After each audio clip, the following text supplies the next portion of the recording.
Boxing King Media in association with Boxro, Bradley Cousins. Just coming off your first defeat, I don't like starting on negatives, but we'll get that out of the way first, Brad. We spoke about it post-fight. You still kind of was a bit upbeat, but when you went back home that night, did it sink in, and how was the next 48 hours after that? Yeah, it were a bit rough. I was disappointed more in my own performance because I'm better than that performance. I could have done a lot more, and it's a lesson. We went out there, we had a game plan, and the game plan went out the window in that first round. I did far too much punching on the movement. I didn't plant my feet, I didn't control the ring, and it was just a lesson to be learned. And listen, I learnt in the hardest way, but at least I've learnt that lesson now, and we can move on, we can get stronger, and we can work on them negatives. Just trying to tap into your mind frame, why did the game plan go out the window? Because Jimmy would have been shouting at you in the corner. What was going through your mind at that moment? I think I'd built the fight up a bit too much in my own head before. The first 3 fights I'd never got nervous. I'd not really looked at opponents. I'd heard Pucci run a bit of run of form. I looked at a couple of his fights, and what the person did against him was put it on him straight away, and I just did that in the wrong manner. I went on the back foot. I threw a lot of punches, but not effective punches, and I guess it's just that crowd in front of you as well. Obviously, just everything went out the window. I didn't perform. I just didn't. Even my ring walk, which I pride myself on, and I know that sounds silly, it didn't go how I wanted it to go, and just every little bit just didn't go right. And it's a lesson. We've made that lesson now, and we move on, and we learn from it. What's the biggest lesson you took away from that? Listen to Jimmy. So the first round he was shouting, slow it down. And I just got a bit carried away. So, and the 3 fights before, I've listened to everything he said, and it, like I say, just didn't go to plan. I didn't listen, and I need to control that ring a bit more. You're back in the gym straight away, which is good to see, because there's nothing worse than just going away and doing fuck all in it. So, what kind of things I saw? So you guys trained today. Clearly, Jimmy's building you from the ground up. You learning? Yeah. What I've got to remember is I had a lot of time out at sport. I've been boxing since I was 14, but I went to university. I got a corporate job, and 2 years ago I was 19 stone. So to where I am now, I'm in a lot better position, and I am still learning. I'm learning on the job.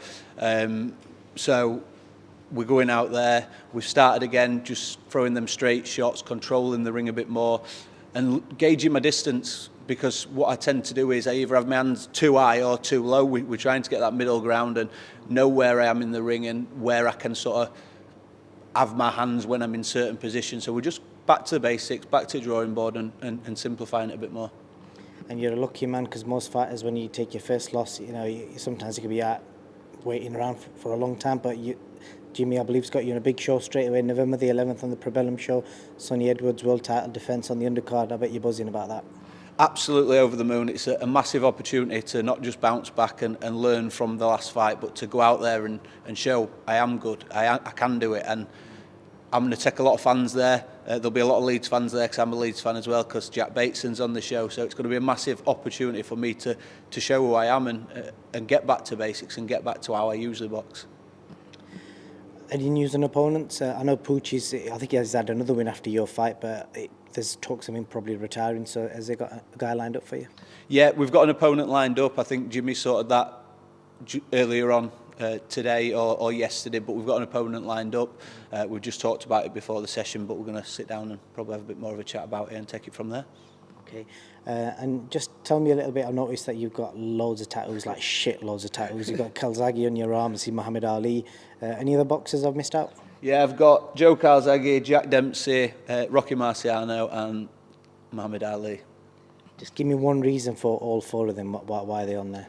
I think Joe Calzaghe, I just absolutely love Joe Calzaghe. I think he was quite under. I know it sounds daft because he wasn't underrated, but I think he still doesn't get the credit he deserves as much as good as a fighter as he was. Muhammad Ali, obvious. I don't think we need to talk about that one. And I do love old school boxing, because the reason I got into boxing was my granddad.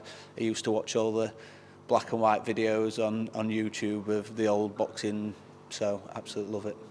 If you could put any current fighter on from this era, tattoo him on your body, it might be a bit cringy, especially if they're still fighting. What would it be? I'd be the Gypsy King, Tyson Fury, but now I'm down there all the time. I don't know whether that'd go too well and be like, why have you done that? Yeah. It would be awkward when you can imagine like training with him. Oh, I've got a tattoo of you on my back. Yeah, he might even drop a signature on there. But no, they're great up in Morecambe, like fantastic people, and he sponsored me for my last fight. So credit to him for helping people like myself out, because he's been there and done it himself. Any one piece of advice Tyson's ever given you that you're holding close to yourself? Not one piece of advice. He's always given us advice. He's such a down-to-earth guy, and when we're body sparring or training with him, he gives us hints and tips. And even when I got out after the last fight, he said some nice words and said, I thought you boxed well in the first couple, get back to drawing board. Most people have took a loss and they move on and get better from it. So it was nice for him to pick me up when I'd had a bit of a downer. Definitely. I think your nickname's the Phoenix, isn't it?